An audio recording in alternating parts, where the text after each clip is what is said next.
ज्ञान की दुनिया में आपका स्वागत है। कन्हाई जी इसके साथ मैं हूं कन्हाई, जहां हर शब्द में ज्ञान, हर पंक्ति में नई सोच। तो सुनिए, सीखिए और अपने सपनों को साकार कीजिए। तो चलिए इस ज्ञान यात्रा की शुरुआत करते हैं, एक नई कहानी, एक नई जोश के साथ। भारतीय स्वतंत्रता संग्राम के इतिहास में कई वीर योद्धाओं ने अपना बलिदान दिया, लेकिन कुछ ऐसे नाम हैं जिनकी कहानी संघर्ष और साहस और प्रेरणा की मिसाल बन गई। बिरसा मुंडा का नाम उन्हीं महान क्रांतिकारियों में शुमार है जिन्होंने न केवल ब्रिटिश सत्ता के खिलाफ विद्रोह किया, बल्कि आदिवासी समाज को जागरूक करने का भी महत्वपूर्ण कार्य किया। यह केवल एक स्वतंत्रता सेनानी नहीं थे, बल्कि समाज सुधारक, आध्यात्मिक गुरु और आदिवासी अस्मिता के प्रतीक भी थे। उनका जीवन हमें यह सिखाता है कि आत्मसम्मान और न्याय के लिए लड़ाइयाँ कभी व्यर्थ नहीं जाती। बिरसा मुंडा का जन्म 15 नवंबर 1875 को झारखंड के उलिहाती गांव में हुआ था। वह मुंडा जनजाति से संबंधित थे, जो अंग्रेज की शोषणकारी नीति का शिकार हो रही थी।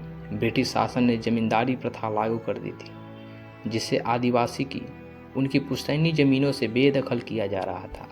जमींदार और महाजन अत्यधिक करशील थे, जिससे आदिवासी गरीबी और दमन के शिकार हो रहे थे।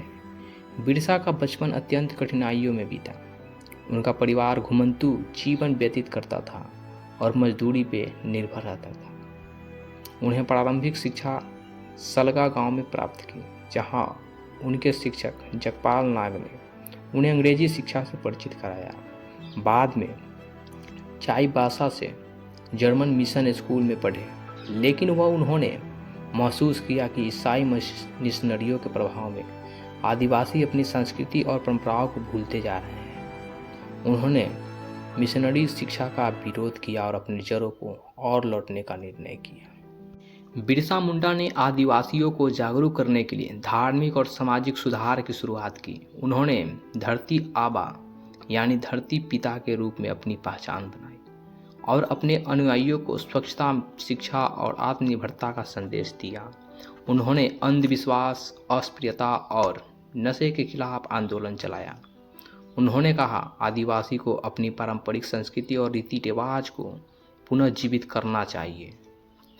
1895 में बिरसा मुंडा ने ब्रिटिश शासन के खिलाफ भी एक बड़े आंदोलन की नींव रखी। यह आंदोलन केवल राजनीतिक स्वतंत्रता के लिए नहीं, बल्कि सामाजिक और आर्थिक शोषण के खिलाफ भी था।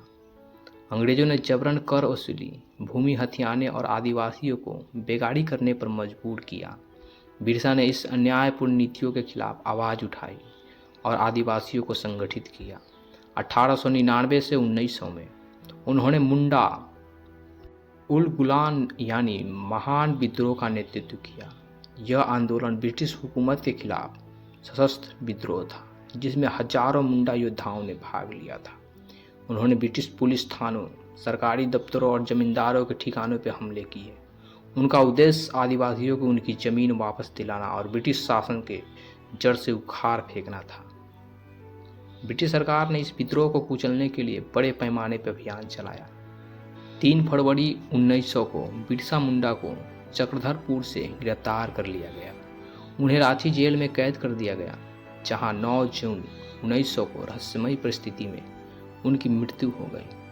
उनकी मौत को लेकर कई मतभेद हैं। कुछ का मानना है कि उन्हें जहर दे दिया गया, जबकि ब्रिटिश सरकार ने इसे बीमारी के कारण हुई मौत बताया। दोस्तों, बिरसा मुंडा का बलिदान व्यर्थ नहीं गया।